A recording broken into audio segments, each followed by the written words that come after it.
Christmas came 11 months late this year. So I'm told there will be hundreds of thousands less stockings dangling above the red brick fireplace this year. Hundreds of thousands less elbows jousting round the table for space this year.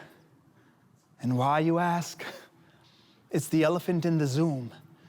The same reason that the only emotion that I can make out in the uncovered half of your face is fear. Merry Christmas. It has been a year. No, those aren't silver bells you hear, they are sirens. Seems like every place in the world there isn't a country-covering flood, there's an all-consuming catastrophic fire, and the environment is black-eyed, slumped, bleeding over the ropes, extending its compound fractured arm to tag us, its allies turned ardent foes. Merry Christmas. Unlike the hands of our children all single-filing into Macy's to see Santa, empathy and compassion are listless. Demonstrations are at their thickest. To find an ongoing protest site anywhere on a map, just got to close your eyes and pick it. Authority, don't make me laugh. It has been so badly abused here, there is no clear skin from which to graft. Half of all Americans are jobless, and it's ironic that race is a topic that has been running since the dawn of time, but has never made any real progress. Here, fear is the principle running our learning institutions. Shots ring out in halls like school bells, forcing bodies to expel students. Over attendance. If any semblance of peace on earth, goodwill toward man seems demolished, then why is it a holiday worthy of you and I acknowledging? The following is a list of reasons we can be woke and do Christmas, and the absurdity of an omnipresent God being socially distant. Reason 1, oppression. To free us all from the concentration camps to the comment section, the common thread is that common ground only seems to feel right beneath our feet when the ones with whom we have least in common are all buried underneath it. But Jesus, our low-born high priest, removed his royal white fleece, rolled down his blue collar, and deliberately placed his neck beneath the system's left and right knees. 2, the residents of Skid Row, Johns, pimps, prostitutes, black-eyed, lips swole, sick souls betrothed to crystal and fentanyl, standing with postures like bent spoons over lit stoves. Samsons, taking straight razors to their own heads, leaving bleeding scalps of all skin types exposed. You know the low, the type with whom our Lord notoriously did roll. His birth was the first stone in a brick road that would get those prematurely wrinkled by the weight of the streets back into his fold. 3, Madeleine McCann. Every child like Madeleine McCann, a 3-year-old who fell into the hands of a man so gruesome he could give Freddie goosebumps.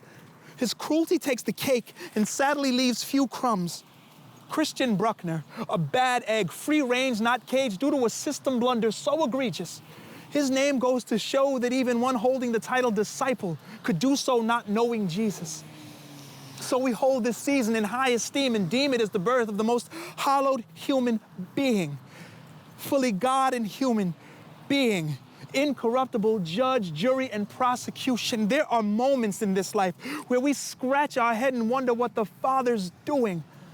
But Christ is God's promise to us that he will thaw out every cold case from the very first maliciously spilled drop of fluid. Justice is the one thing he has never stopped pursuing. 4, the poor. For those of us who know going door to door will never be a cure, but more of a single adhesive strip that barely reaches the lip when stretched across the mouth of a gangrenous, fetid sore. When money is any person or nation's single greatest motivation, all persons are reduced to patrons, and to quote the Raven, nevermore.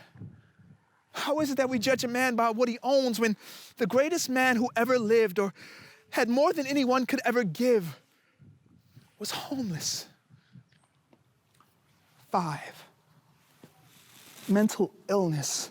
For you, when your heart would be completely empty if not for self-loathing and loneliness being the only sentiments that fill it. When your mind, your best ally for helping you sense what real is, develops character dysphoria suddenly and begins making its transition from friend to villain, know that Christ the King was born to place his fingers on the lips of screaming storms and turn our interior category 5s to a gentle stillness. 6. Next up, we have chestnuts. Come on, people, lighten up. It's Christmas. Okay, fine. Conditions. Big, fat, pre-existing conditions. Sickness, chromosomal overages, shortages, tumors varying in location and persistence. For mommies and daddies all standing by St. Jude bedsides at their wits' end. For husbands and wives under the knives of Sloan Kettering's finest physicians.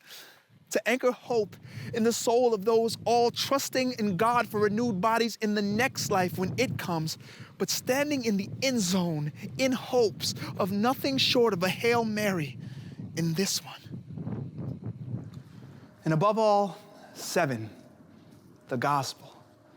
The message that makes plain that the measure of God's full deserved wrath fell instead upon the head of his spotless Christ and not you. Using Mary's fresh out the box womb as a dressing room. It took 9 months to slip into his costume. If he wasn't born, he couldn't die. And if he didn't die, we couldn't very well swap shoes. Before Christmas Day, we'd all been enslaved, chattel, under a yoke, little more than cattle. His crucifixion came and the bid was placed. Christ raised high in the sky like God's auction paddles. Stop it. You mean when the bid is more than what you're bidding for, you not only avoid a bidding war, but true love can sound like a gavel dropping? Not talking shopping when I say that Christmas has always been about expense, to demonstrate how expensive every soul beneath the great blue expanse is. The manger birth was the down payment. Christ on the cross, the final installment.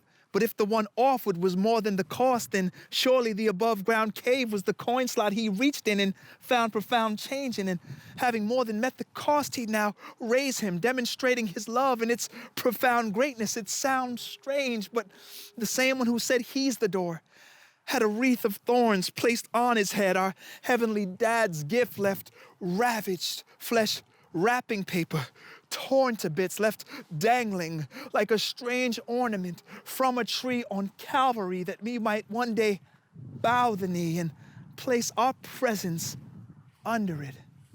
Merry Christmas.